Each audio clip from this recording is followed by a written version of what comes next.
Hi everyone, welcome to my latest vlog on how women rise, and this time I'm going to be looking at chapter 4, which focuses on introducing the 12 behaviours. And of course these 12 behaviours are what have been identified by Sally and Marshall as holding women back within their careers and preventing them from effectively rising.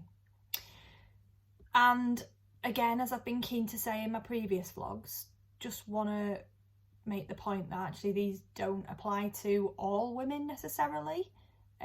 However, Sally and Marshall talk about the fact that in their professional experience they do apply to even women in the highest of positions in terms of behaviours that will undermine them, self-sabotaging behaviours that are different to those that will frequently undermine men.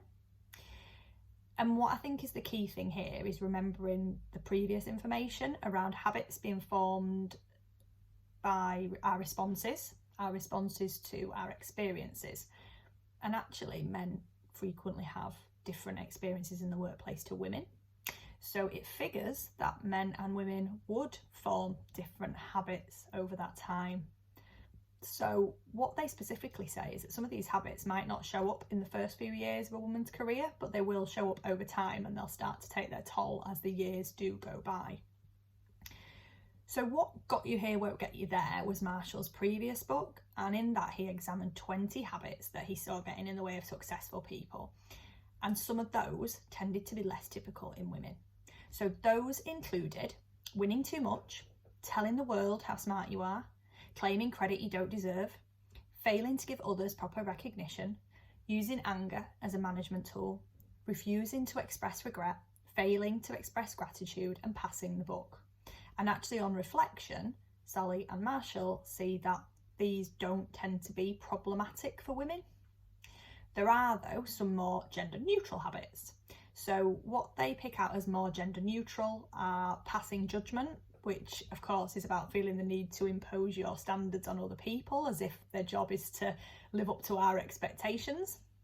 Starting sentences with no, but, or however, where, we may use those negative words to start our sentences and we might not actually disagree. We might just be trying to emphasise the importance of what we say. Another gender neutral habit is making excuses, whether that is blunt or subtle. And what they do talk about is it's particularly ineffective if you're in the habit of apologising for things that aren't even remotely your fault. And then the final one of gender neutral, which I thought was particularly interesting actually, because we do talk about authenticity a lot, was an excessive need to be me. So with a lot of emphasis on authenticity, this is about the idea that honesty requires then indulging any shortcomings or faults. So this comes from that assumption that actually trying to change a behaviour would be undermining our authenticity. So a betrayal to being myself always. The chapter goes on to talk about how organisations actually make it hard to change behaviour, and I thought again this is a really useful piece of this chapter. And firstly they talk about the fact that people in organisations often assign an identity or a role based on past behaviour. So for instance it might be, this would be right up Lisa's street, she's always really eager to volunteer. And of course there's nothing wrong with taking people's skills and past experience into account when they're handing out tasks, but it can have the effect of people being stuck in a rut. It might prevent them from taking on challenges that actually would really benefit the development, and it denies that opportunity to practice some new behaviours. And the second one is about a strong bias for action. And I definitely see this in the workplace where we're designed to demonstrate a commitment to doing.